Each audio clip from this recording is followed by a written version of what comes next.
Welcome everyone to the first dialogue session, live from Hong Kong. I'm Wilson Chen, today's moderator. Thanks to the United Nations Academic Impact for offering this opportunity to Hong Kong to share its story with the rest of the world. Today's topic is climate and environment sustainability in Financial Center of Hong Kong. We have several prominent speakers. They are Mr. Tim Lui, SBS JP, Chairman of the Securities and Futures Commission.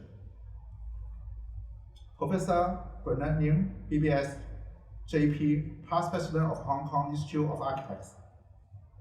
Professor Casey Ho, BBS JP, Honorary President of Green Power.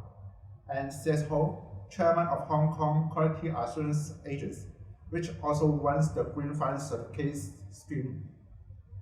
Due to time constraints, we will not go through their biographies. In details here, please scan our QR code for their detailed bios. Okay, let's start.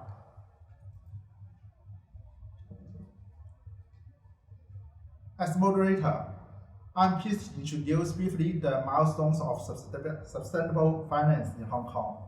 Please look at the PPT. Hong Kong has launched Corporate Sustainable Index since 2010. The ESG reporting guide was established in 2013.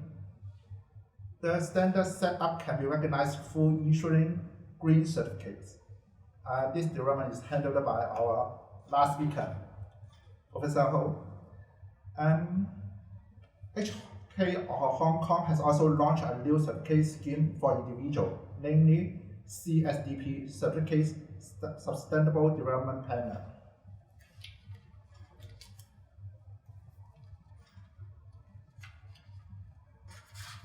Okay, let's move the bottom side or the upper side. More related development could be found. Due to such developments, an increasing number of activities and organizations have been established. Hong Kong seems to be excited about the development of green finance. This month, Hong Kong set a new Green and Sustainable Finance Course Agency steering group. One of these leading organizations in this steering group is the SFC. Today, we are honored its chairman, Mr. Tim Lui, to be our keynote speaker of this exclusive virtual dialogue.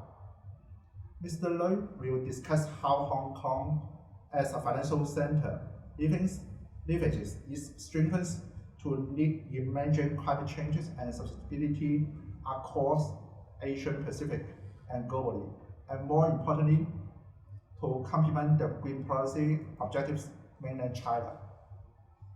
Thanks, Tim, please.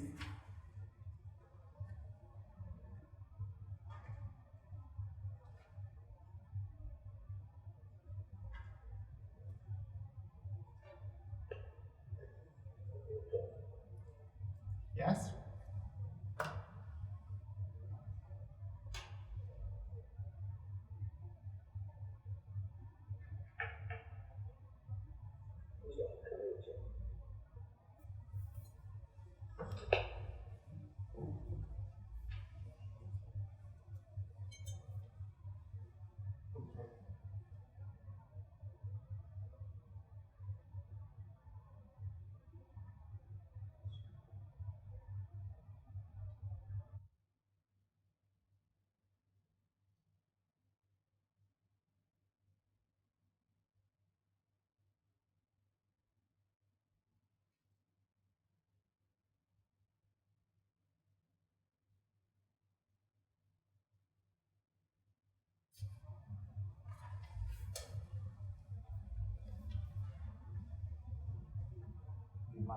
Is needed to stop.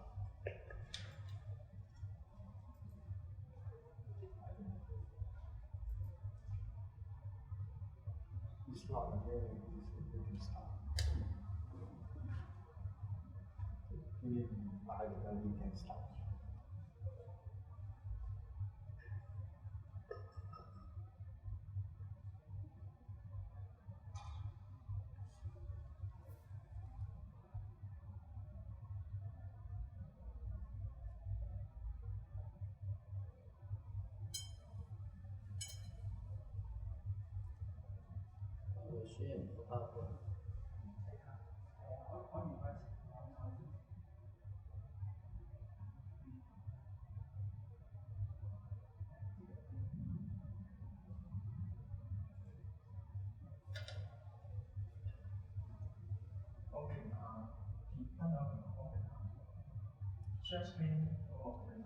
Add 佢 co-host， add him as a co-host。Yes, thank you.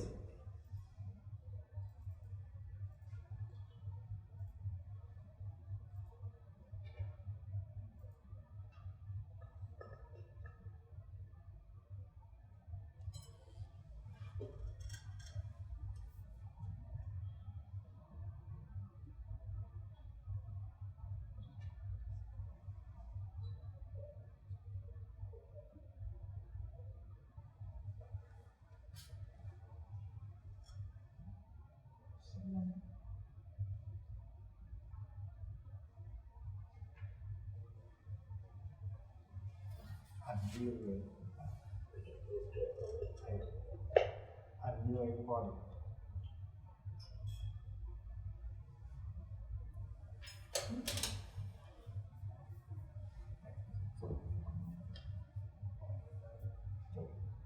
組群控制喺度緊。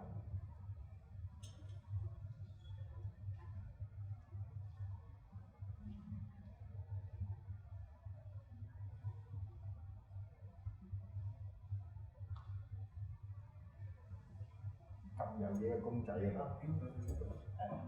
係啊，撳有幾個公仔嗰個，左手邊第二個。Seriously, we have.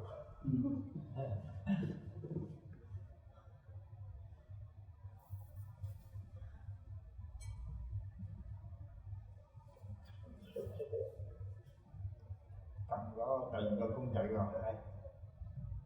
過一個，再過一個。加嚟嗰個，係啊，咁唔係兩個人兩個，係啦。Two persons。撳兩個人都，少少或者又開翻佢個咪，係啦。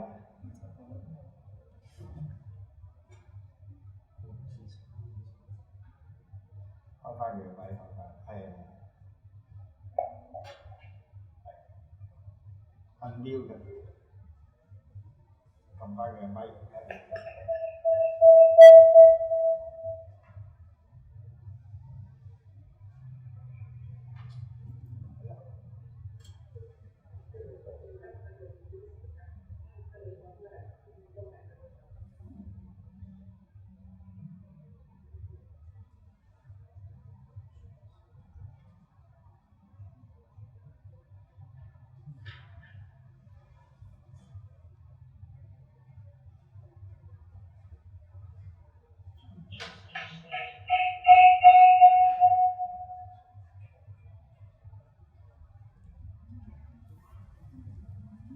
When we try to fix the problem, maybe have Bernard, could you help to present your part first? The question for you, do you have any example about your experience about the architects for green and sustainable development? Okay, so I will now take this opportunity to share with you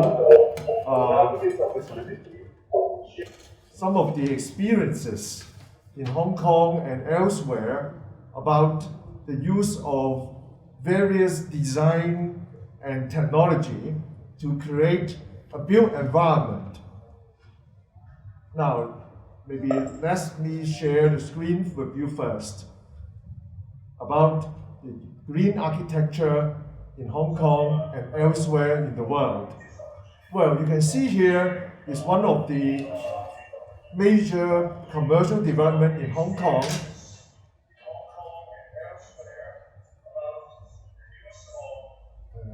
We have to go back to the.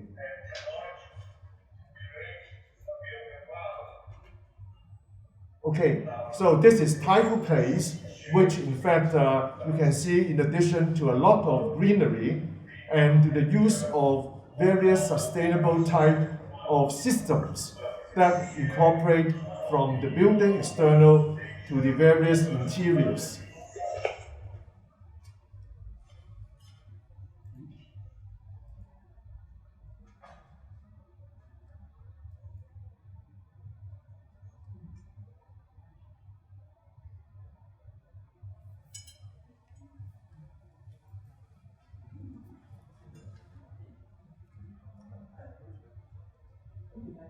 Or later we will try to restart again.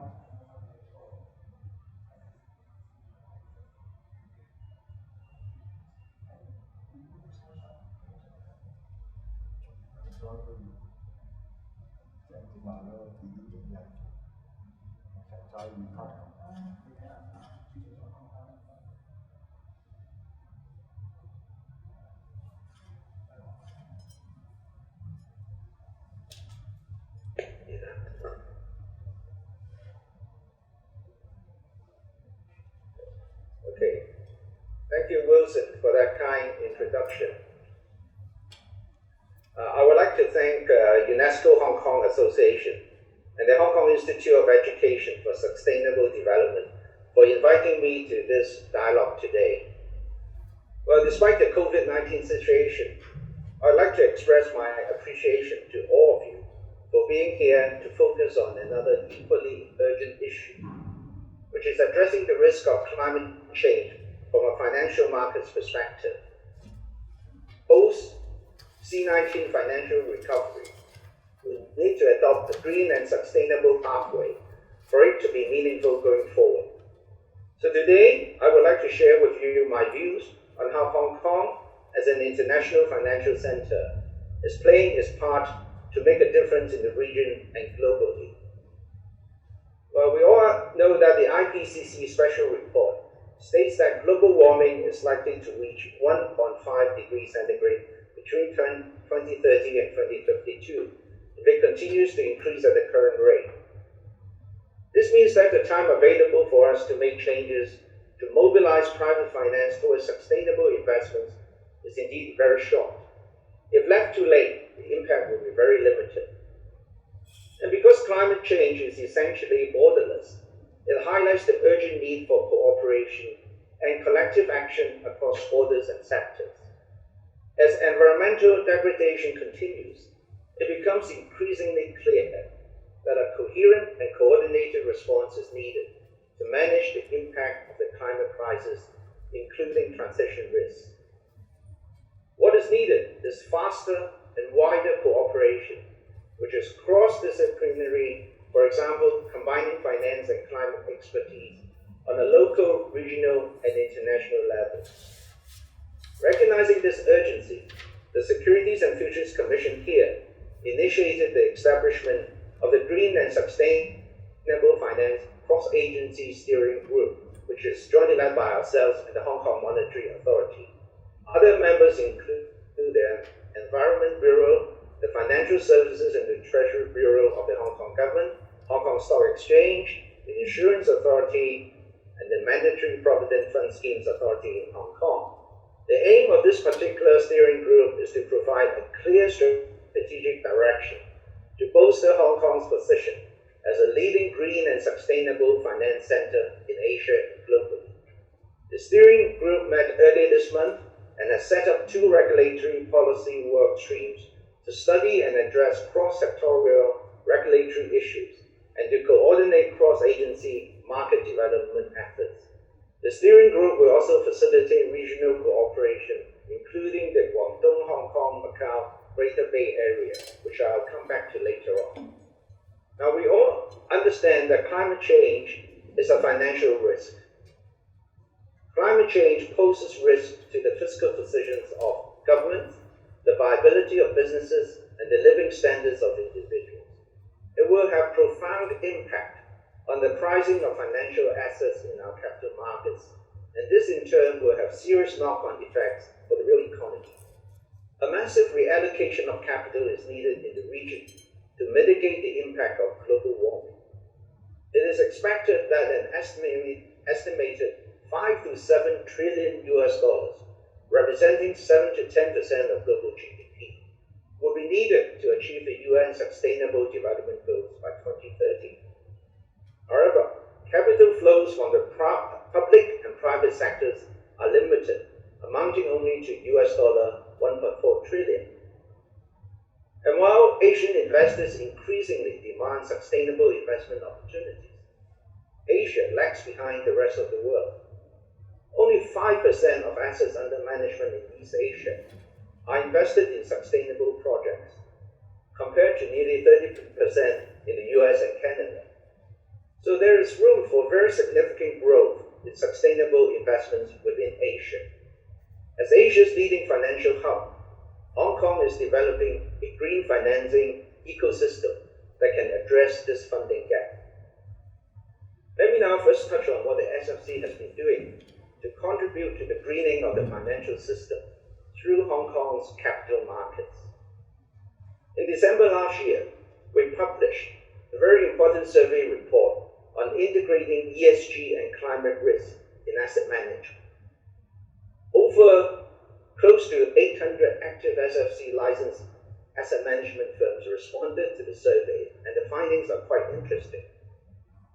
Of the firms surveyed, 660 of them consider at least one ESG factor when evaluating a company's investment potential. Of these firms, 68% saw ESG factors as a source of financial risk. However, only 35% consistently integrated ESG factors in their investment and risk management processes. Nearly 2/3 of the survey firms also plan to strengthen their ESG practices in the next 2 years. But only 23% of the 660 asset management firms have processes in place to manage the financial impact of risk arising from climate change. We also interviewed a number of asset owners as part of the survey. But as you can see from the results, there's a lot still left to be done.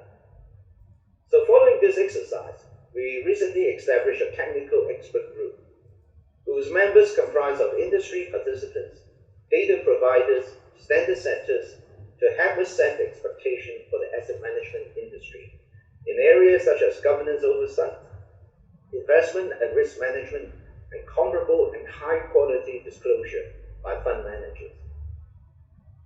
At the SFC, we have also been working closely with Hong Kong Stock Exchange. Back in 2013, the Exchange ESG reporting guide, which was voluntary at that time, was introduced.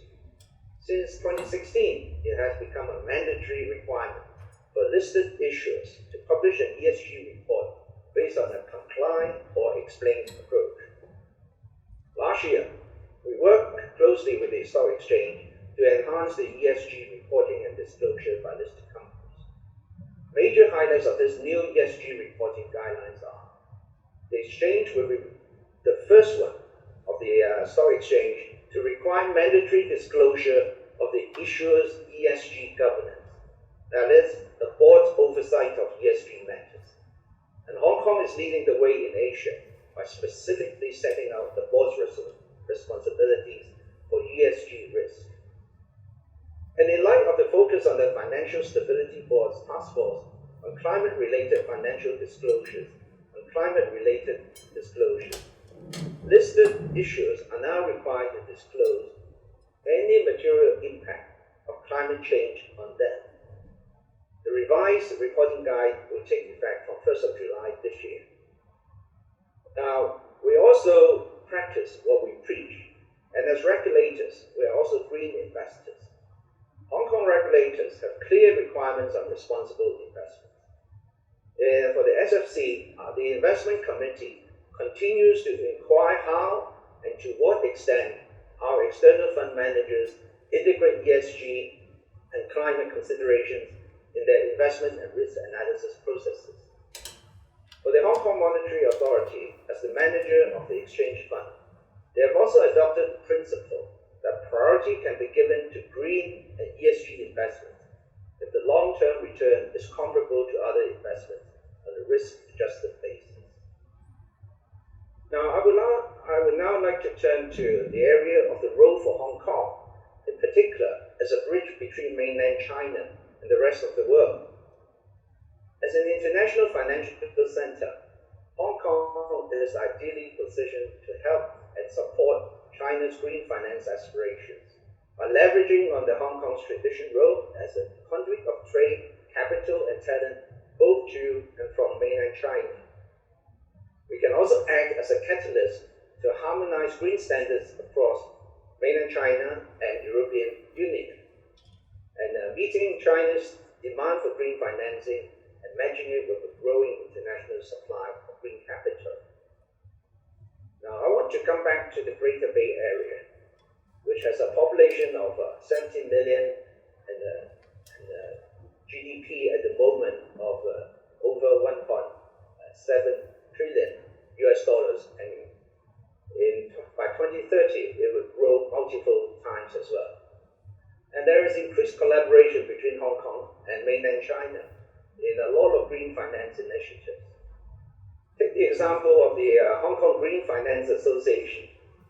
Along with its counterparts in Guangzhou, Shenzhen, and Macau, the Greater Bay Area Green Finance Alliance will host research and fund green finance initiatives. The Hong Kong Association will also plan to launch a green project database for the Belt and Road Initiative. So on a broader strategic level, Hong Kong can support green project financing in the Greater Bay Area and under the Belt and Road Initiative. The central government has designated Hong Kong as the green finance hub for the GBA area. This is affirmed in the recent joint opinion issued by the People's Bank of China and other regulatory bodies. The green business potential of the GBA is estimated to jump fivefold from 90 billion in 2018 to 450 billion by 2030. And the majority of sustainability-linked investments in the GBA will go to renewable energy and transport projects. Green bond issuance in Asia Pacific raised close to US $19 billion, with mainland China's green bond market accounting for about 43%. Hong Kong played a very significant role in this region-wide trend as well. In May 2019, under the government's Green Bond Program, the inaugural green bond with an issuance size of $1 billion US and a tenure of 5 years was successfully offered. In building of the success of this initial green bond issuance, the government has recently announced that it will continue to issue green bonds totaling 66 billion Hong Kong dollars within the next 5 years. This is really to further consolidate and develop Hong Kong's position as a premier green hub in the region. Our government has also introduced the Green Bond Grant Scheme to attract organizations to arrange financing for the green projects through Hong Kong's capital markets and encourage them to make use of the green finance certification services conducted by the Hong Kong Quality Assurance Agency. And we are very pleased to note that many local, mainland, and even international organizations such as World Bank, Asian Development Bank, and the European Investment Bank have chosen to issue green bonds in Hong Kong. Last year, green bonds arranged and issued in Hong Kong amounted to US $11 billion, more than triple that in 2017. So given Hong Kong's mature financial market and infrastructure and access to international markets, Hong Kong has a potential role as a service hub for the mainland and international ETS, these carbon emissions trading systems market.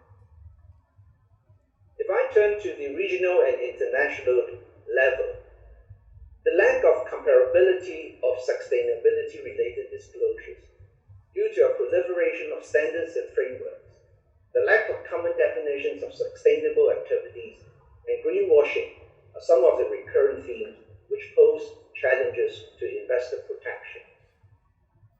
Hong Kong has been very active in participating in international bodies to address these issues. At the regional level, during the IOSCO Asia Pacific Regional Meeting last year in Tokyo, I proposed the setting up of a working group on sustainable finance amongst the Asian Pacific capital market regulators. This was very well received, and we are now leading the working group, which aims to explore ways to enhance regulation of ESG and climate-related disclosures in the region. Now, at the international level, the SFC continues to engage closely with our counterparts, not least from the mainland China, the European Union, and Asia Pacific, to discuss approaches to align green finance efforts and standards. The IOSCO board, which is chaired by our chief executive, Mr. Ashley Alden, has recently decided to set up an IOSCO sustainability task force to look into various areas, and our deputy chief executive officer, Ms. Julia Leung, is the vice chair of this sustainability task force. Furthermore, Julia also sits as the IOSCO representative in the network of central banks that supervises for greening the financial systems. We will be joining the European Commission's international platform on sustainable finance. And in addition, the SFC is a supporter of the Financial Stability Board's task force on climate-related financial disclosures. We will continue to contribute towards our expertise, our experience, and our knowledge to this very important topic at the international level. So to conclude, I think regulators, public agencies, and the government must have a shared understanding of the nature and urgency of the financial risk brought about by climate change. Our window of opportunity to act is narrowing very quickly. It is crucial that the financial industry tackles these challenges in a coordinated and informed manner. Supported by the Hong Kong government and private sector expertise, Hong Kong's regulators and institutions have been working together to develop green finance standards and initiatives.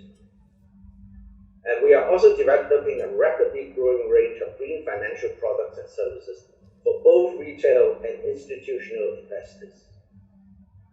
As we all know, mainland China has taken the lead in policy commitments, advanced practice, and mobilized international action on green finance, including the State Council's adoption in August 2016 of a set of recommendations for action in greening China's financial system.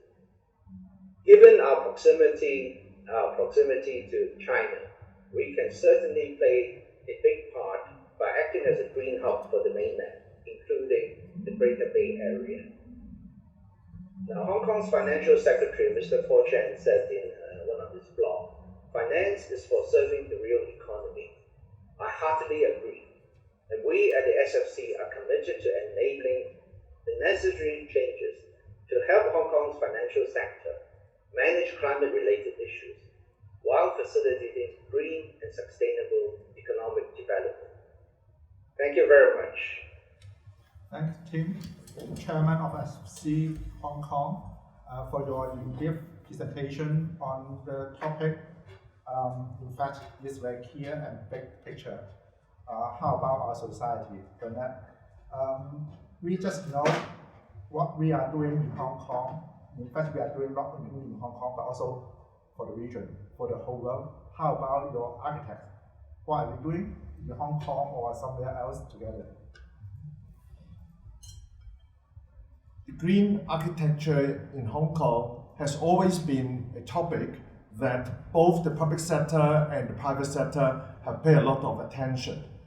And in this particular example of the Taikoo Place for a private commercial development, with step-by-step redevelopment of its property, have incorporated a lot of initiatives from grey water recycling, green master planning, to daylight use of different types of sensors, etc., and incorporation of various green techniques in its building design. Various other developments, as this one in South Island, is also an example where green roofs have been extensively used, and then the use of energy-saving lighting system and use of sustainable timber is also something which incorporates technology with the well choice of materials. A government projects also place a lot of attention.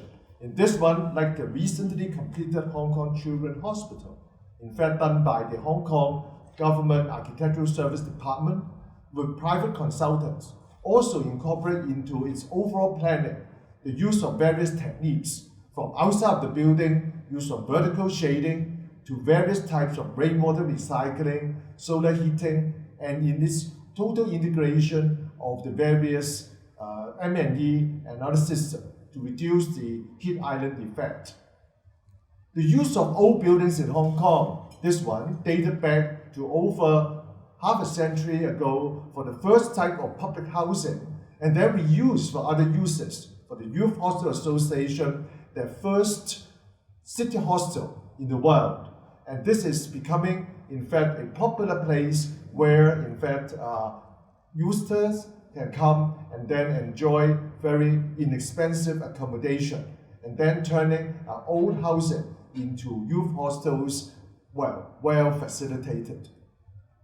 The use of public buildings too, for various types of government buildings, also, in fact, has incorporated a lot of green features into its planning, into the use of the natural ventilated and daylighting design. This, in fact, offers the new use of materials and planning so that the green technology and incorporated into the green materials are incorporated into the various performances. A building which completed after the SARS as an anti-epidemic features building, has also incorporated a lot of greens, ventilated, and even public spaces, green spaces over the height of a building. And then in other government buildings, the use of various technology has also been variously used. Hong Kong, in fact, is also well integrated with our neighbors into our neighbor in Macau, where, of course, world architects have also worked into Macau. This is an example of the world-famous architect. Not in Hong Kong. But in Macau. Anh Pei have also worked not only in Hong Kong, but also in Macau for the Macau Science Center. The use of skylight and various walls to incorporate, to reduce heat and increase the use of daylighting. Into the various nearby region in mainland China, in Guangzhou, the use of various new building techniques have also been incorporated. The use of wind turbine over the height of a building, the double wall facade. In the Vanke Center, the use of a lot of research into materials in the nearby region, like the use of bamboo into the furnishing, into the building elements, as well as the various planning to incorporate natural scenic elements, as also a technique well used into the Bay Area of the vicinity. The use of natural lighting, natural resources, in fact, like in other parts of the world, has also been incorporated into various types of public building, like the library in Seattle, and which Hong Kong colleagues have a lot to learn from. The green roofs. And then in the nearby region, in Singapore, the use of a lot of greens in this, the Park Royal Hotel has incorporated a lot of the green terraces. This is something which Hong Kong is also adopting more and more these days, and we learn from our neighboring various cities into the incorporation. The use of new building materials, like the use of in the Pixel building in Melbourne, is also containing, rather than the traditional use of conventional type of concrete, is the Pixelcrete. And then the use of rainwater capturing system and the various type of recycled materials is something, a technique which Hong Kong also has adopted a lot in the recent years. We learn from other colleagues in different parts of the world, like in this vertical forest project in Switzerland, and that is something which in these days in Hong Kong, the government as well as our various bodies like the Housing Society, Housing Authority are considering the use of more and more of the prefabricated units. And we have had a lot of experience ourselves in Hong Kong. And then the recent use promoting the use of modular integrated construction techniques is also something which is a development promoted by the Hong Kong government in the recent years. Hong Kong is a tight space, and very similarly, in our neighboring place in Shenzhen, this is an example of within the very dense urban area. Well, someone would try to use within the very dense place, still incorporate a lot of the additional greeneries, and then the use of the nature-based stormwater management system and then incorporate into a very dense area. Now, we are also looking into Hong Kong, building some more of the utility buildings, and which incorporate a lot of the green roofs into, in fact, like a green park into the roof. And very soon, some similar installation you'll find in Hong Kong, like this example in Denmark. So we see that a lot of exhibition space, also the use of various technology, roof solar system, the use of triple glass system. These are also techniques well developed in other parts of the world, and we invite, in fact, similar designers, and they have been also joining and then practicing in Hong Kong as well. In Shanghai, the very high tower of the Shanghai Tower incorporate a lot of transparent second skin, and then the use of wind turbines from the height of the building are also techniques that have been greatly used. Well, we see some of the future in different parts of the world of the wide incorporation of green technology, green terraces. These are things that we are learning, and we hope that very soon these are the things that would worldwide that we also would be developing throughout different parts of the world, and likewise in Hong Kong. Thank you very much. Thanks, brother. That's in Hong Kong. Experts in Hong Kong has done a lot for the green buildings, but not only for Hong Kong, but for overall the world and also the region. And then we collaborate more and more with friends from different parts of the world and incorporate their technology and experience and share and collaborate together. Thanks so much. So how about Professor Ho? You are from Green Power. Any example from you, like Bernard? Yes, and I'm not a professional like Professor Bernard, but I'm a scientist. Yes, and so I would like to share my research finding. And first of all, I always think that is an opportunity. While climate change is perceived by a lot of people that is harmful in nature, and on the other hand, if it is a fact, so we have to face it. So I just tell you some of my first experience in the high Arctic. I have been there for numerous times in my life. Last year, I visited that and there, and that was my 18th time to the Arctic. And so, actually my research station is concentrated on the special island that called the Svalbard Isles in the Norwegian Arctic. And in there, there's a beautiful chance, and you can see a lot of tourists visit there. And in fact, for the city, I visited there. And that's you? No, that's one of my friends from the Hong Kong QAA. And later on, I think your engineer Ho very elaborate on it. And but in fact, this is an area just outside my research station in Svalbard Island. And in fact, we have a research city like that. And that's called the Kings Bay, and that Allison, and where our like countries of 14 research stations are there. My experience is that there's significant ice sinking over there. In fact, for me, around 20 years ago when I first was there, that the whole mountain was covered by ice and snow. Now, in the year, we can hardly see any of the ice. Only in the time around early February to March, we are able to see that. And about polar bear, it is very famous video on the web, and then about the hungry polar bear. That's true. In fact, we find that more of the floating ice they have already been melted. It is very difficult for the polar bear to find the fish. They usually feed on the seals. But when the seal no longer rests on the surface of the floating ice, and so we are no longer able to find food for the polar bear. And in fact, quite a lot of glacier retreat and sunken. And in fact, for the glacier just in front of our research station, and according to our statistical data during the past 20 years that the fun part of the glacier has already been retreated for more than 60 meters.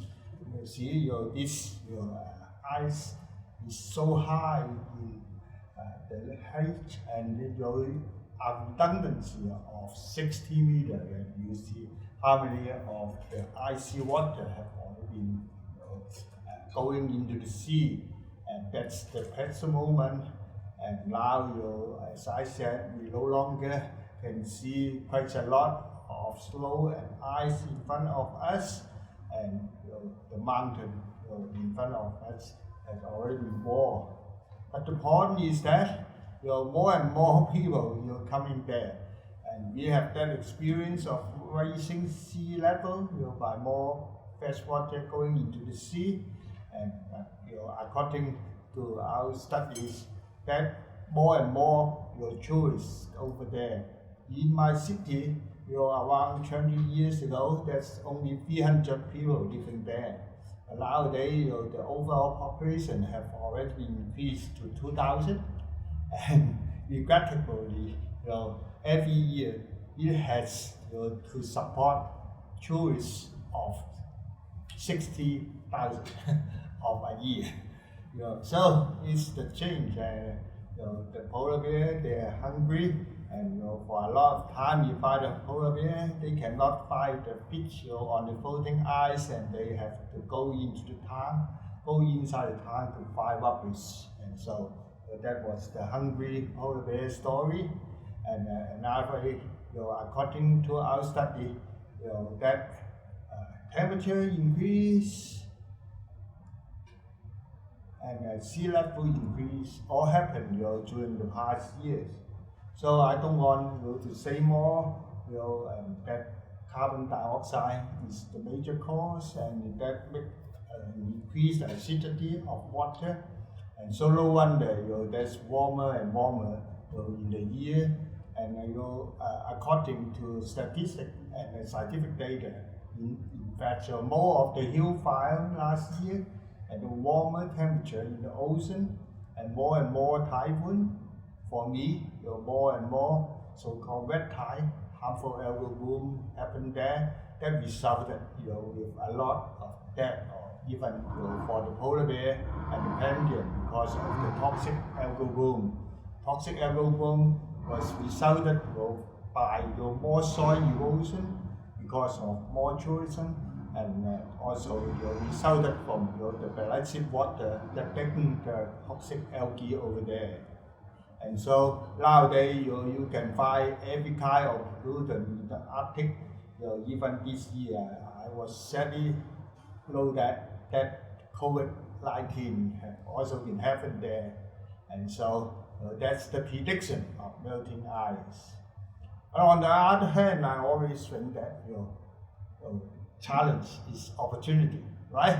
So in future, sadly, people say that in around 50 years time, that we are able to go around the world in only a few days time, just passing through the polar passage, so-called. Just imagine in future that from Norway you can only spend 2 to 3 days going to northern Canada and Alaska and New York City, and what would happen if climate change is undeniable truth? What should we do? I think in terms of prevention, control and management, mitigation, adaptation, resilience as the work that our Professor Ben has done, scientific research, that's my role to support, and we need more data for monitoring, early warning, forecasting, and also I just consider whether we are able to make the harms into benefits, but all finance related.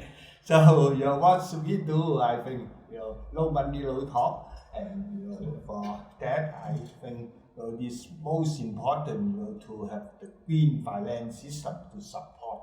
On the other hand, I also think certain kind of quality control and standard will be required for future.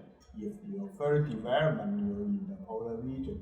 So I think Hong Kong, we always play that role of a catalyst, and although our city is small, we have human resources, we have our financial center, we have also a lot of qualified professionals to do the standardization and certification work. So for green finance certificates, I think it's our role. Yeah, and by the end of the day, we still need the contribution of everybody. Thank you, Casey. Thanks for sharing your research to every one of us. But the last page you said we need money. So the next one would be our Professor. You are from an organization that issues certificates of green. So could you give us an introduction about your usual or your standard or your operation? Yeah, thank you very much, Professor Wilson. Actually, it's my honor to be able to share some of my thoughts with all of you. In actual fact, also thank you, Professor Ho. Professor Ho actually took me to the North Pole. I really use the word took me because actually he took me there and took me back. And actually, if you have been to the North Pole by yourself, then I know that the human race and also I think the civilization, our civilization, are really at stake nowadays, really at stake. So if we do not do anything, I think we will soon have big problems. Now, some of the climatic problems that we see, sometimes just once in, say, 100 years, now it becomes once in every 50 years. And if we do not do anything, then it may become something so usual and normal. It just happens once every couple of years. Now, the upside is we all know the problem. And also another upside is, I think just now shared by Professor Bernard Lim and Professor O, we actually know the problems as well as we know the solution. Okay? So once we know the solution, what should we do? Now it comes to my part, because I mentioned by Professor Ho. We do have the solution, but now we do need people to actually, I would say, apply the solution to solve the problem. And also, if we can solve it well, we strongly believe we will be even better, not become worse. So today, I would like to share with you what we can do, in particular for my organization and also Hong Kong, and also everyone of you can do actually to make the world so much better. So what I try to introduce to you is about the green certification scheme. Now, what is it? Now, as mentioned by Professor Ho, no matter what you want to do, you always need some money in order, I would say, to fuel the whole thing, to fuel the product. So where the money comes from? As mentioned by just now another speaker, the chairman Tim Lui, he already told you, a lot of money is now around the world. They're going around and around. They're just hunting for the opportunity to do something good. On one hand, they want to, I would say, generate some sort of income. But on the other hand, they actually want to do something for the best of the world. That is to say, make our world greener. So then, what I'm going to introduce is very simple. We try to actually do a catalytic work. We try to bring the investor, and also, I think, the one who use the fund and need the fund together with better confidence. All right, so I know the time is sort of limited. I'm better go through my PowerPoint quickly. So unlike Professor Bernard Lim, his sort of graphic presentation is very colorful and spectacular. So mine is, I would say, more on the contextual. And I also not like to bother you with all the details. But suffice to say, through these slides is, actually, since the year 2008, we already embarked on something actually beyond our original scope of service. Remember, when we came to being in the year 1989, we were at that point in time focused on actually bringing in the best management practice for the benefits of the industry, for the manufacturing. And later we move on to the service. And then in the year 2008, I think it is a milestone because we move beyond the conventional sort of area we serve. And then we move on to actually serving industry. And now that you look at the year 2017, we actually went into the finance sector. And why? Very simple, because we know our role. Our role is, I mentioned just now, we try to bring confidence between the two parties. So what we can do, we actually can do some sort of assessment based on some internationally accepted standard, so that the buyer and the seller, they can actually build the confidence, and then we can actually use the money to the area that we need most, and also in the most effective way. Let's move. Yes. Okay. So you can see that fortunately, I think since we launched the scheme in the year 2018 and so on, and just within about 2 years, we make quite a inroad in many areas. In gaining many So many applicants. cases. That's right.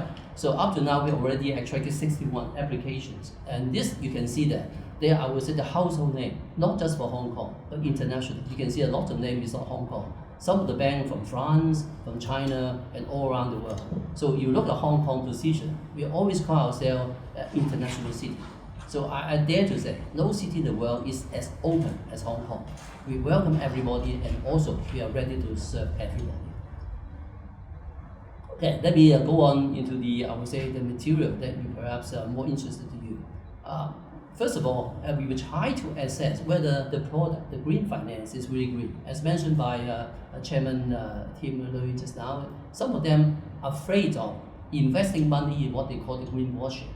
So we will want to give confidence to the investor by telling them, look, it is not just greenwashing, it is something really green. Then the first subject we have to talk about is where the money goes. Of course, we say, I'm going to use this money for some sort of project, so to speak, and also some sort of area of investment, some sort of area improvement. Then the first one comes into mind is about what is it? So we actually have some sort of very good classification. Now, our classification is not just something created by Hong Kong QAA or by Hong Kong people by closing the door, but rather we create some sort of scheme with reference to the international standard. The Green Bond Principle, the one you name it, actually we make reference to it already, including the one from China. So this is standard. that's right. Standard. That's right. And also we try to harmonize the standard. That's to say, because if you look at the different standards and so on, they're sort of different taxonomy. So what we try to do is we look at all those taxonomy and then we integrate them and harmonize the standard, and then we create a new sort of classifications. Okay, after we actually finish our classifications, of course, then we can actually some sort of benchmarking with somebody. Now this slide actually gives you a classification between our taxonomy. The one is actually on the left-hand side. And then you can see the Green Bond Principle at the middle and also the China. The reason why we also look at China is very simple. Because number one, geographically, we are close to China. Number two, I think we can do a lot for the benefit of China and also for the benefit of the rest of the world. And number three, because China is, I would say, a growing market. It is actually growing tremendously over the past couple of years. I believe it will actually keep on that kind of momentum in the foreseeable future. So in other words, what I try to explain through this one is we are actually something which is in harmony and also, I would say, compatible with the rest of the world. It is not just local, but international standard. Okay, now I think we come to about the design scheme. Everybody, when they try to buy something, of course they look at the ingredient. What kind of ingredient we are going to get? Then of course we try to tell them what are the merits and features about our certificate scheme in comparison with somebody else. We look at some sort of very important key principle. The first one, as we mentioned already, the compatibility. So we make sure our system is compatible to all the well-known international standards. And number two, we want to make it simple. Now, simple doesn't mean that it is something easy. I just say make it very simple to understand and simple to apply. Now, the third one is very important, transparency. Now, in case you invest your green money in a green project, then you really want to know what they are doing. So we emphasize on the transparency. And then, of course, we kick on another concept. We call it disclosure. And I'm going to actually give you a more elaboration on this point. Now, back to about the classification and also about the taxonomy. Now, we know that no matter what standard we create, no matter what standard we do, once we produce a standard, on that particular day, our standard or our classification may be outdated. And this is actually good news because we know the technology actually advanced very quickly. So because it runs so quickly, what you conceive yesterday could be outdated tomorrow. Therefore, we never close it up. Therefore, according to our taxonomy, if you have a project which does not fit any existing category in our list, don't worry. You can still go through what we say, not the green track, but the red track. But if you are some project within the category, then you just go through. Just like when you check out the airport, if you have nothing to declare, you just go out. But otherwise, you say, yes, I do have something to declare, you can go to the red track. So the red track is, I would say, another channel to ensure when the technology is sort of advanced. Something which is not so good or not so green yesterday will become very green today. So we allow the applicant actually to lock the door and then submit the project. Of course, they have to give us justification. Justification say they are just as good as someone already on the green list. Okay, about the quality, we want to, what we try to measure. At the end of the day, as I say, everybody is more interested in what standard you are using and how you measure it. So we try to give you some sort of example, like biodiversity. Now everybody, if you ask them about qualitatively, what they want about biodiversity, I think they can tell you something. But if you try to put that in numerical terms, it may not be that easy. So therefore, based upon that, we divide the scheme so that we can measure not just something which is quantitatively measurable, but also qualitatively measurable. So we try to actually, I would say, organize that kind of, I would say, merits of the otherwise qualitative parameter into something which can be presented in terms of, say, number, in terms of, say, how good it is, in terms of rating and so on. Now, because of time limitation, and I'm just going through. Now, quickly, the third one is about the method statement. Now, we also believe we are not, I would say, the king to dictate all the standards, but rather what we try to do is we enable all the applicants to come up with, I would say, the very good idea and how they use the money for the benefit of the whole world and also for the human being to use the world. So we let them to give us some sort of what we call the method statement. So we assess the method statement. So because different project, I would say different area of application, they may have different approach. But at the end of the day, of course, they come down to one single criteria. That's to say, they must actually meet some sort of criteria that I mentioned just now. And also the other factor. For example, they must have some sort of KPI so that we can measure against it. And also, I mentioned just now, they must be transparent. And also, we actually liked what said by Chairman Tim Loy just now. They say, well, we want the investor and also the buyer of the green bond and so on to walk their talk. That's to say, once they make the promise through their method statement and also move through their application, they declare some sort of KPI. That at the end of the day, we want them to fulfill what they have promised. Now, if you compare some of the other schemes, of course, many schemes are very good. But what I try to emphasize in our scheme is we divide the assessment in two stages. The first stage is they claim what they can do. All right? So in other words, it is a pledge. And then after they actually get the money, and then they have to carry on and then invest the money. But at the end of the day, they must actually come back. And then we can assess them to look at the result. So in other words, they must walk the talk. Okay, I perhaps I just end my part here so that. I still want to ask a question. Yeah, questions. Yes, where would you advise the United Nations Secretary General to prioritize his focus to manage these issues? Okay, now because with some sort of, I would say I'm sort of lucky. I'm an engineer. I'm also a lawyer. I'm also doing green building. I'm also doing something like, as I mentioned, the green finance and so on. And because of that, right, we are looking at the whole picture about the, let's say, the human being sort of survival and how we can do it. As I mentioned just now, we do have solutions, we do have people, we do have resources. The key word is how to coordinate. How to coordinate. I can see two levels. The first level is on money. Money can coordinate because if you throw money somewhere, everybody will actually go after money, so automatic coordinator. But at the same time, I think policy coordination is very important. Now on this part, I think the United Nations will play, I would say, a pivotal part, I would say indispensable part, and very effective part. Because through their position, they can influence the world government, and the government through the policy, and then through the, I would say, the green finance sector, and they work together, I think we can make the whole world so much better. And for everybody, in particular, for the next generation. This is what I hope from the United Nations. Thank you so much. We are now come to a close in today's session in the UN 75 dialogue. Thank you everyone for very good insight. But I'd like to say the whole world is changing. Yes. Going forward, for that, your expert, your architects who needs money has to ask the bank, but the bank would ask back what would be the condition. Any element with the green? Yes.